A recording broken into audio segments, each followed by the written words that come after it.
Hello and welcome dear amazing brilliant students and dear parents. आज के इस video में हम लोग क्लास 8 के बारे में बात करने वाले हैं। जी हाँ बच्चों, क्लास 8 का एनएसओ का जो प्रीवियस ईयर का पेपर है, मींस जो 2022 का पेपर है, उसका सेट ए हम आज डिस्कस करने वाले हैं। साइंस ओलंपियाड आप सबको पता होगा, एसओएफ कंडक्ट करवाता है।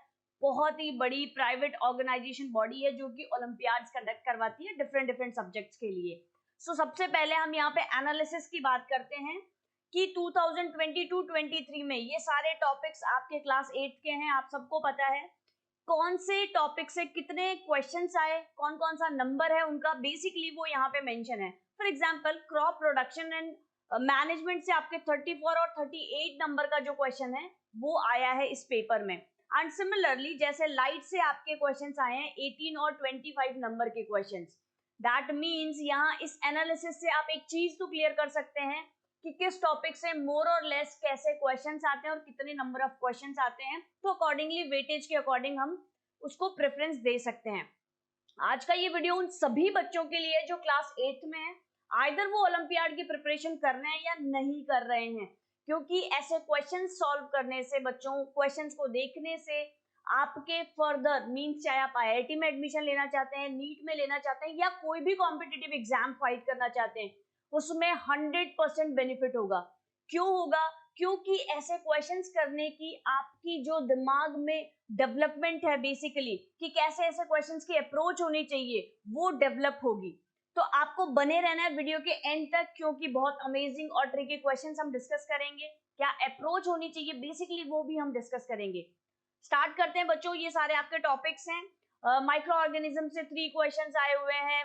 सिमिलरली कोल पेट्रोलियम से 3 आए हैं एंड कंबशन से भी 3 आए हैं, कंजर्वेशन से भी 3 आए हैं and 1 question is from reproduction. Force and pressure से 2 आए हैं, फ्रिक्शन से 1 आया है, साउंड से 2 आए हैं। एंड सिमिलरली आप देख सकते हो क्वेश्चन का 2-3 क्वेश्चन ऐसा नहीं है कि इस बार 3 आ गए तो अगले साल भी 3 ही आएगा, ऐसा फिक्स नहीं होता है। मोर और लेस सेम रहता है, बट 1-2 क्वेश्चन ऊपर नीचे हो सकते हैं। चलो आगे बढ़ते हैं बच्चों।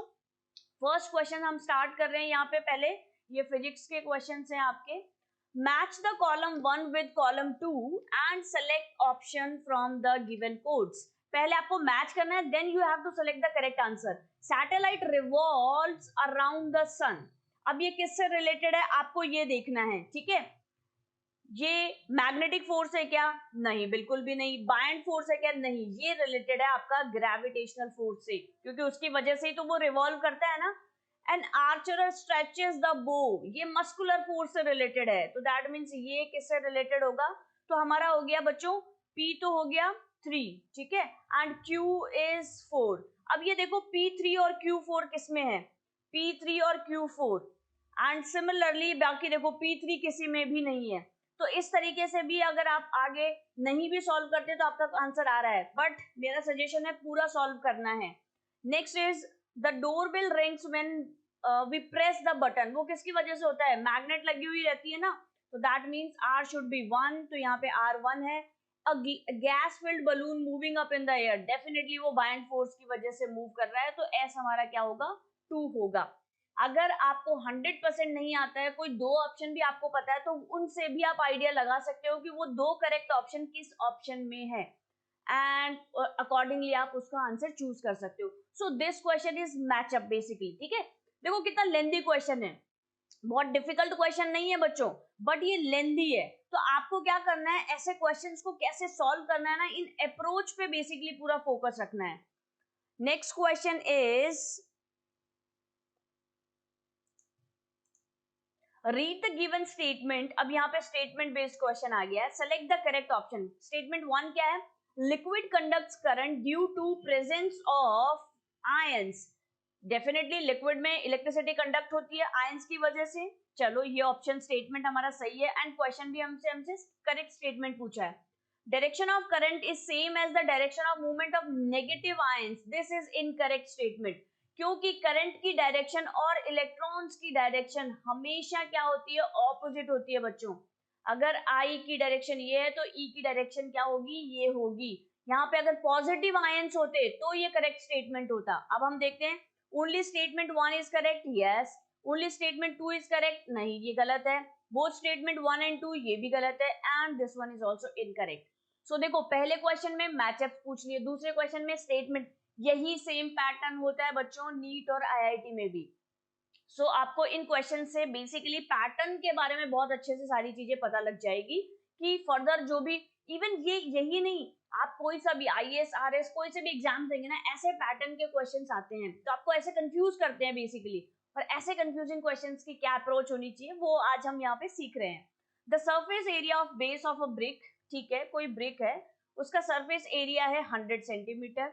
Okay, the surface area of base of Y brick, ये तो क्या है हमारी एक्स है एंड सिमिलरली ऐसी है वाई जिसका क्या है surface area 250 centimetre square. Each brick, okay, force उसका हमें दे दिया 100 न्यूटन, ठीक है, या फिर हम वेट जो बोलेंगे। Which of the following is correct if P1 P2 are pressure exerted by bricks X and Y। So basically आपको यहाँ पे क्या निकालना है बच्चों, यहाँ पे प्रेशर निकालना है, ठीक है। तो P इज इक्वल्स टू क्या होता है F अपॉन A। अब सिंपली आपको क्या करना है, फोर्स आपका क्या है 100 है एक के लिए, दोनों के लिए, एरिया क्या है एक बार तो आपका 100 होगा, तो यहाँ पे क्या आ गया प्रेशर आपका 1 आ गया। एंड सिमिलरली दूसरे केस में क्या होगा, यहाँ पे आपका 100 रहेगा लेकिन नीचे 250 आ जाएगा, तो आप का यहाँ पे क्या आ जाएगा, कितना हो जाएगा फटाफट से करो, क्या आ जाएगा, तो यहाँ पे आ जाएगा 0.4। अब यहाँ पे यूनिट की अगर हम बात करें, फोर्स की यूनिट क्या होती है न्यूटन, और एरिया हमें किस में गिवन है सेंटीमीटर स्क्वायर में। सिमिलरली यहाँ पे भी न्यूटन पर सेंटीमीटर स्क्वायर। तो दैट मीन्स अगर हम सिंपली यहाँ पे बात करते हैं कि आपका जो P1 है वो तो आ गया है 1 न्यूटन पर सेंटीमीटर स्क्वायर और P2 आपका आ गया है 0.4 न्यूटन पर सेंटीमीटर स्क्वायर, या फिर आप इसको बोल सकते हो हाँ P1 P2 X के लिए है ये वाला आपका और ये आपका Y के लिए है। अब क्वेश्चन क्या पूछा है, which of the following is correct, P1 बड़ा है या P2 बड़ा है, फटाफट से बता दो P1 बड़ा है या P2 बता है, तो 1 है तो पॉइंट में है ना ये वाली वैल्यू, तो P1 बड़ा है, P1 बड़ा और किस केस में है, किसी में भी नहीं है, सो B should be the correct answer. तो देखो डिफिकल्ट नहीं है बट ट्रिक्स और क्या फॉर्मूलाज लगाना है, कैसे अप्रोच रखनी है वो सीखना बहुत जरूरी है। नेक्स्ट क्वेश्चन इज नियारा runs her toy car on dry marble floor, ठीक है, wet marble floor, newspaper and towel. The force of friction, basically यहाँ पे आपको फ्रिक्शन निकालना है, फोर्स ऑफ फ्रिक्शन निकालना है acting on car due to different surfaces. आपको पता है ना डिफरेंट सरफेस पे फोर्स ऑफ फ्रिक्शन भी डिफरेंट होगा। समझो हम जनरली क्या होता है जैसे ही कुछ गीला होता है घर पे तो उसमें कई बार होता है ना कि पोछा लगा हुआ रहता है उसमें स्लिप होके गिर जाते हैं, क्यों हो जाता है, क्योंकि वहां पे फोर्स ऑफ फ्रिक्शन कम हो जाता है। रफ सरफेस पे साइकिल चलाते हो, कभी खड्डे वाली सड़क आ जाती है, उस रोड पे बहुत ज्यादा फोर्स लगाना पड़ता है, क्यों, क्योंकि वहां पे फोर्स ऑफ फ्रिक्शन क्या है ज्यादा है। तो बेसिकली आपको इसको अरेंज करना है, डिक्रीजिंग ऑर्डर में अरेंज करना है, ठीक है। तो सबसे पहले हम समझ लेते हैं कि फर्स्ट नंबर सबसे ज्यादा किसका होगा, अगर हम बात करें कि आपका फ्रिक्शन तो वो होगा टाल का, ठीक है, यहाँ पे जो ऑप्शंस गिवन है उसमें। दूसरा जो आपका होगा बच्चों वो किसका होगा, वो न्यूज़पेपर का होगा, ठीक है, दूसरा नंबर किसका आएगा न्यूज़पेपर का। थर्ड नंबर किसका आएगा आपका ड्राई मार्बल फ्लोर, ठीक है, ये आपका ड्राई मार्बल फ्लोर आ गया। फोर्थ नंबर जो आएगा वो आ जाएगा आपका वेट मार्बल फ्लोर, वेट मतलब गीला, समझ गए ना, सबको याद आ गया ना एक बार तो सब लोग गिरे होंगे जब घर पे पोछा लगा हुआ रहता है तो उसमें स्लिप कर जाते हैं, या बारिश के मौसम में भी हम कई बार स्लिप कर जाते हैं। सो ये ऑप्शन कहाँ कहाँ बन रहे हैं, टाल सबसे पहले 2 में आ रहे हैं, ठीक है। तो इस तरीके से आप ऑप्शंस एलिमिनेट भी कर सकते हो, ठीक है बच्चों। ये ऑपोजिट गिवन है, अगर इंक्रीजिंग ऑर्डर में पूछते तो ये आंसर हो सकता था, बट यहाँ पे हमसे डिक्रीजिंग ऑर्डर में पूछा है और ये जो ऑर्डर है वो सिर्फ और सिर्फ सी ऑप्शन में है, क्योंकि इसके जस्ट बाद वेट आ गया, वेट में तो सबसे कम फ्रिक्शन लगेगा, so C should be the correct answer. चलो next question is a plane mirror is inclined at 40 degree to the floor, ठीक है, ये प्लेन मिरर है, ये 40 डिग्री पे इंक्लाइंड है, and incident ray parallel to, ये आपकी क्या है बच्चों, ये इंसिडेंट रे है, ये पैरेलल है फ्लोर के, ठीक है, इंसिडेंट होती है और रिफ्लेक्ट बैक हो जाती है। If the angle of inclination is 52, अगर 40 डिग्री से सेकंड केस हो जाएगा 52 डिग्री हो जाता है, तो उस केस में what is the change in angle of incidence, उस केस में आपका एंगल ऑफ इंसिडेंट और एंगल ऑफ रिफ्लेक्शन क्या होगा। सबसे पहले बच्चों क्लास 6 में आप सब लोगों ने पढ़ा होगा लॉ ऑफ रिफ्लेक्शन, ठीक है, लॉ ऑफ रिफ्लेक्शन हमने क्या पढ़ा था कि angle of incidence is equal to angle of reflection. कुछ ऐसा फिगर आपको याद आ रहा होगा सबको। इस तरीके से आपके आई एम सॉरी, ये इसको थोड़ा सीधा कर लेते हैं हम। इस तरीके से ये आपका मिरर होता है, ये नॉर्मल होता है, इस तरीके से आपका एंगल ऑफ इंसिडेंट होता है और एंगल ऑफ रिफ्लेक्शन कुछ ऐसा होता है। ठीक है, अब इसी के अकॉर्डिंग यहाँ पे समझते हैं। अगर ये इंसिडेंट रे है तो मैथमेटिक्स में आप सबको पता है यहाँ पे 40 डिग्री है, तो ये भी क्या हो जाएगा, ये भी 40 डिग्री हो जाएगा। दैट मीन्स ये आपका क्या है, ये भी 40 डिग्री हो जाएगा। अब ये इंसिडेंट रे है तो यहीं पे कहीं पे नॉर्मल होगा और यहाँ पे कहीं पे आपका एंगल ऑफ रिफ्लेक्शन होगा। ये क्या हो जाएगा, ये टोटल आपका 90 डिग्री हो जाएगा। ठीक है, तो 90 माइनस 40 यहाँ पे क्या आ रहा है बच्चों, 50 आ रहा है। तो angle of incidence is equals to angle of reflection, वो क्या आ रहा है आपका फर्स्ट केस में 50 डिग्री। अब सेकंड केस देखते हैं कि जब यहाँ पे 40 की जगह पे केस 2 में क्या हो गया 52। तो केस 2 में अगर हम बात करते हैं, यहाँ पे जो हमारा एंगल है वो 52 डिग्री हो गया है। एंड सिमिलरली यहाँ पे z बनेगा और z में अगर ये 52 है तो ये भी आपका क्या हो जाएगा बच्चों, ये भी आपका 52 हो जाएगा। ठीक है, ये z बनेगा, ये भी आपका क्या हो जाएगा 52 डिग्री एंड सिमिलरली ये भी 52 डिग्री। अब यहाँ पे निकालते हैं फटाफट से। ये 52 है तो 90 माइनस 52 करेंगे तो कितना आ जाएगा, इट विल बी 38 डिग्री। अब 38 डिग्री, अब हमसे क्वेश्चन में पूछा है चेंज कितना आया है, चेंज कितना आया है, तो पहले आया था 50, अब आ गया है 38, तो चेंज आया है हमारा angle of incidence is equals to angle of reflection होगा। तो दोनों ही हमारे क्या आए हैं, दोनों ही आए हैं 12 डिग्री। अब 12 डिग्री किस में है ऑप्शन में, ऑप्शन नंबर सी में है। क्या ये बात समझ में आ गई है? If yes then please comment section में आंसर बताना है कि कैसे आया है आप सबको। सॉल्व करके बताना है। ठीक है, फोटो क्लिक करनी है, मतलब खुद ऐसे सॉल्व करना है अपने हैंड से। Next question is a parallel beam of light is incident on a converging lens. Converging lens पे बीम ऑफ लाइट इंसिडेंट होती है to its principal axis as one moves the source of light away from the lens on its principal axis. The intensity, basically पहले तो आपको ये पता होना चाहिए कि कन्वर्जिंग लेंस किसको बोलते हैं। वो हम बोलते हैं बच्चों कॉन्वेक्स लेंस को। कन्वर्जिंग लेंस है कॉन्वेक्स लेंस। तो ऐसे पैरेलल रेज आ रही हैं, ठीक है, और वो क्या हो रही है, प्रिंसिपल एक्सिस से होके जा रही है। अब क्या होगा, जो आपकी इंटेंसिटी है लाइट की वो क्या होगी, वो क्या कांस्टेंट रहेगी या फिर कब, यहाँ पे केस दिया हुआ है as one moves the source. ये जो सोर्स है लाइट का, उसको अगर हम क्या करते हैं, अवे, अवे मतलब दूर कर देते हैं फ्रॉम द लेंस, कि यहाँ पे आपका जो लाइट सोर्स है वो दूर कर देते हैं, तो उस केस में इंटेंसिटी पे क्या इफेक्ट आएगा, क्वेश्चन में हमसे ये पूछा है। ठीक है, तो सिंपली अगर मैं आंसर की बात करूं तो इसका आंसर ए है। क्यों है ये समझाती हूँ। देखो बच्चों, यहाँ पे हमने बोला है कि ऑलरेडी ये इंफिनिटी पे है, ऑलरेडी ये इंफिनिटी पे है, तो सोर्स अगर थोड़ा और दूर चला जाएगा, बीच में कहीं भी चला जाए, तो वहां पे उस केस में इंटेंसिटी आपकी जो लाइट की रहने वाली है वो कांस्टेंट ही रहने वाली है, क्योंकि ऑलरेडी आपका सोर्स कहाँ पे हमने कंसिडर किया उसको इंफिनिटी पे।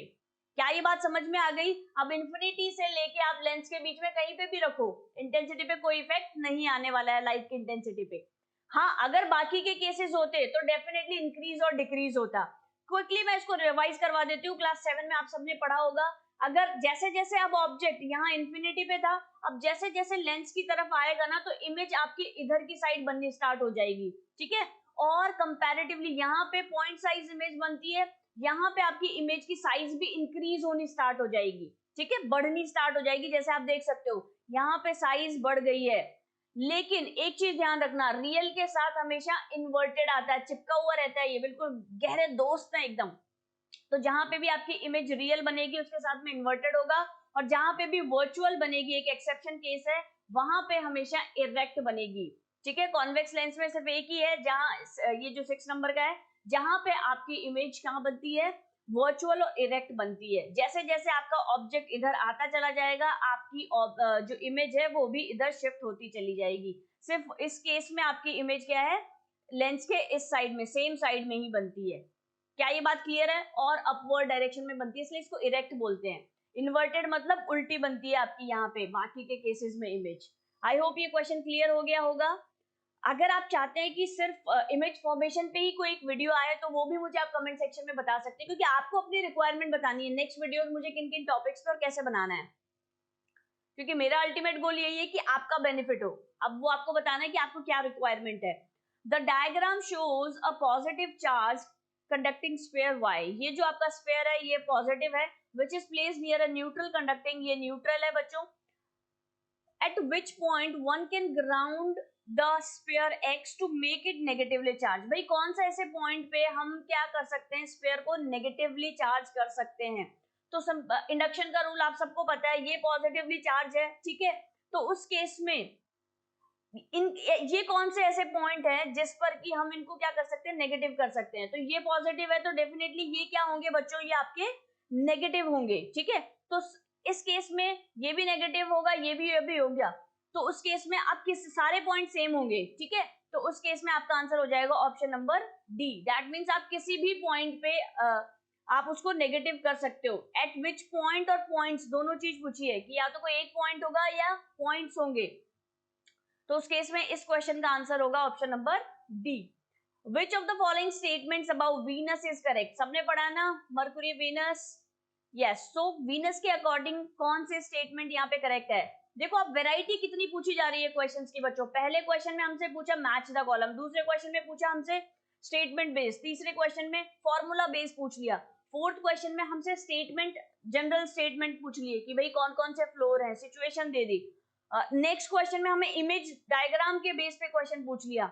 उसके बाद लग रहा है सिंपल क्वेश्चन है, लेकिन उसमें आपसे क्या है, बहुत ही स्मार्टली इन्होंने क्या कर लिया, कॉन्वेक्स लेंस की पूरी डिटेल पूछ ली. देन उसके बाद में यहाँ पे आप देख सकते हो, दैट मीन्स वेराइटी यहाँ पे हर क्वेश्चन में चेंज हो रही है. Which of the following statement is true? It is called the morning and evening star. It is correct. Yes, इसको morning evening star कहते हैं. On this planet the sun rises in the east and sets in the west. ये incorrect statement है. It is called the Earth's twin. ये correct statement है. It is the third nearest planet to the sun. Third तो हमारा Earth होता है, तो इस केस में ये incorrect हो गया. It is the hottest planet of our solar system.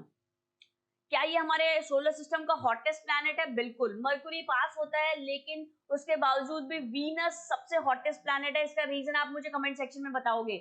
Yes, बहुत इजी रीजन है. क्या होता है, गैसेस वगैरह का क्या ऐसा रीजन है.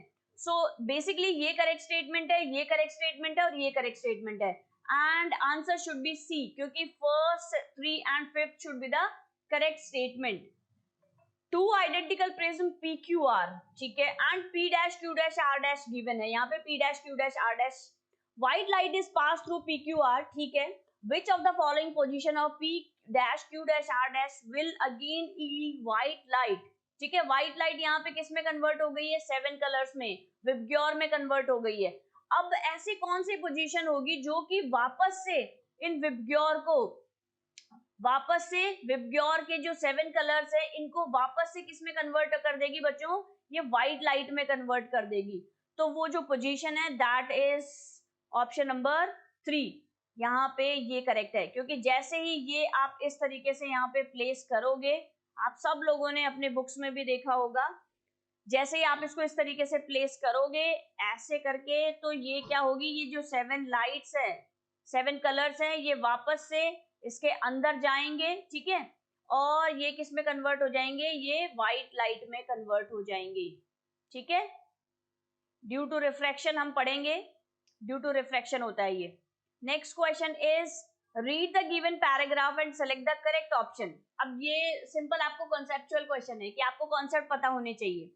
सो द गिवन डायग्राम शोज, यहाँ पे इलेक्ट्रोलिसिस हो रहा है वाटर का. The electrodes are made up of, अब इलेक्ट्रोड्स जो होते हैं वो आपके क्या, electrodes are made up of what, यहाँ पे क्या आएगा, तो इलेक्ट्रोड्स जो होते हैं वो आपके क्या होती है बच्चों, वो आपका होता है कैथोड. क्या होता है वो आपका, कैथोड. तो अब देखो कैथोड किसमें गिवन है, ठीक है, कैथोड किसमें गिवन है, कैथोड आपके, सॉरी,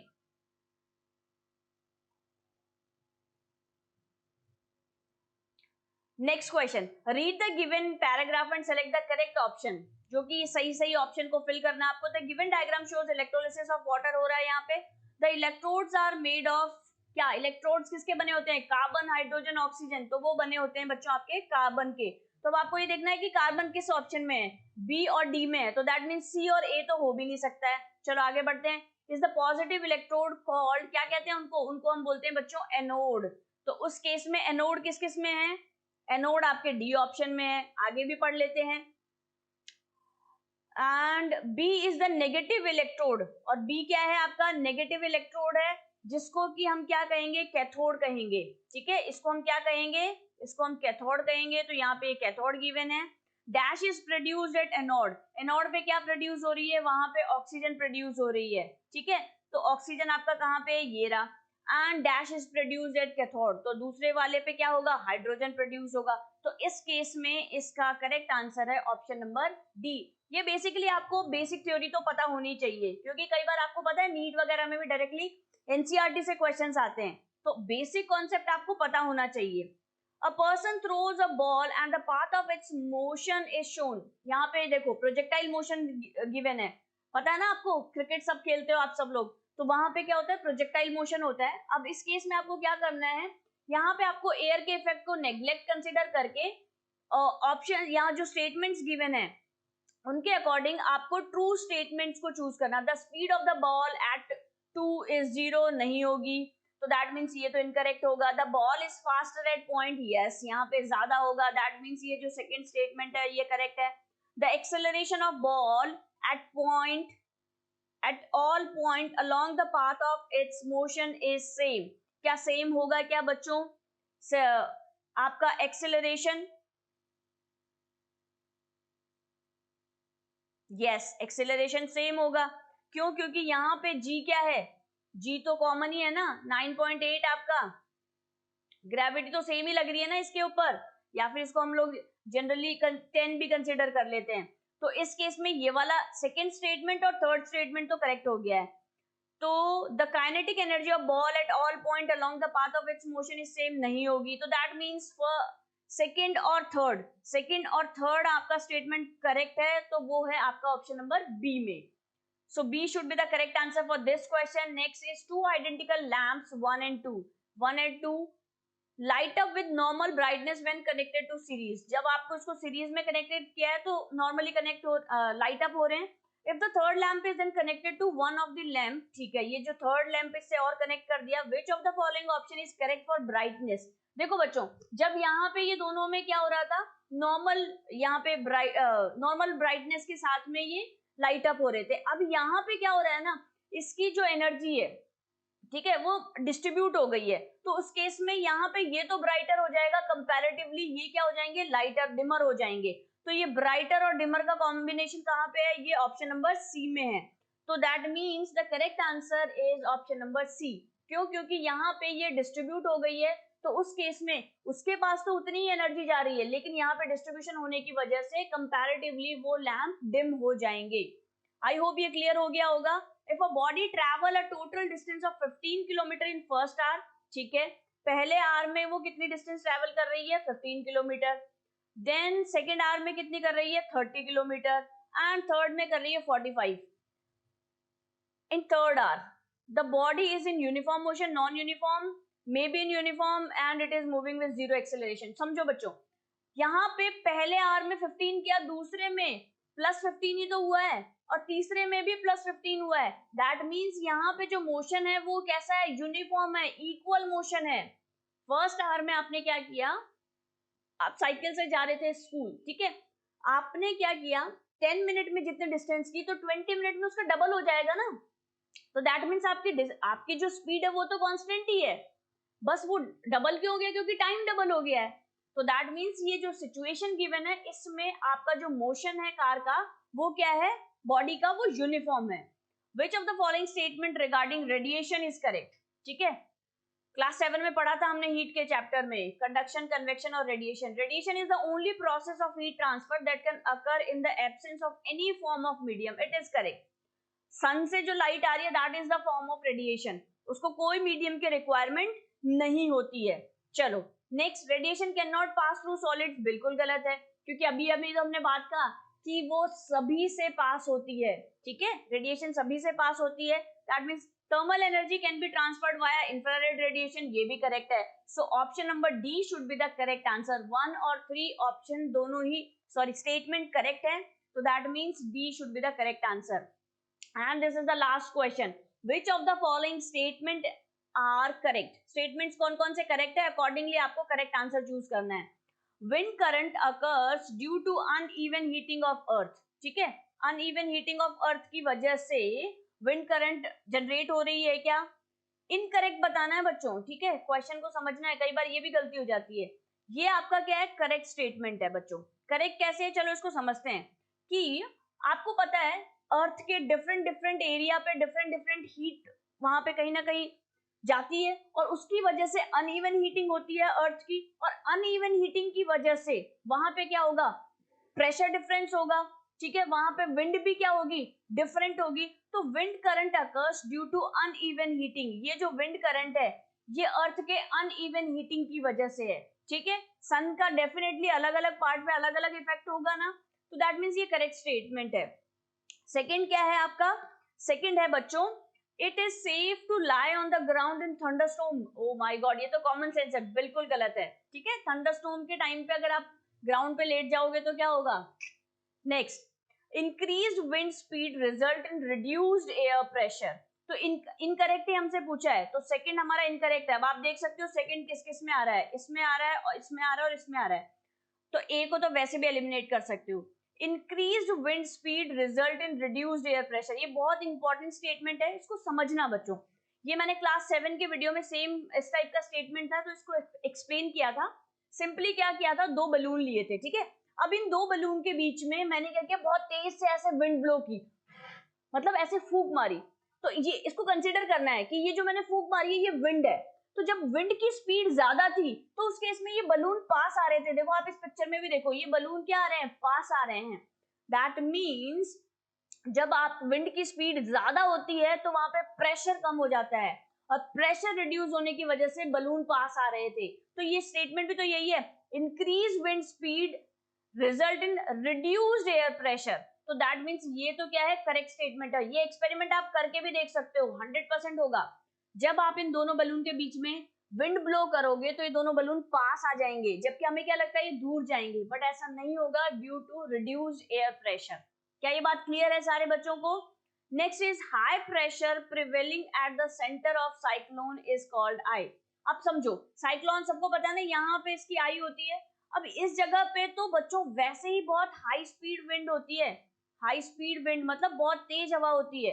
अब अगर हाई स्पीड विंड होगा तो प्रेशर क्या होगा? यहाँ पे प्रेशर कम होगा। High pressure prevailing at the centre of cyclone. अब ये तो जस्ट उल्टी बात बोल रहा है ना, दैट मीन्स ये भी आपका क्या है? इनकरेक्ट स्टेटमेंट है। और क्वेश्चन में हमसे क्या पूछा है? Incorrect statement.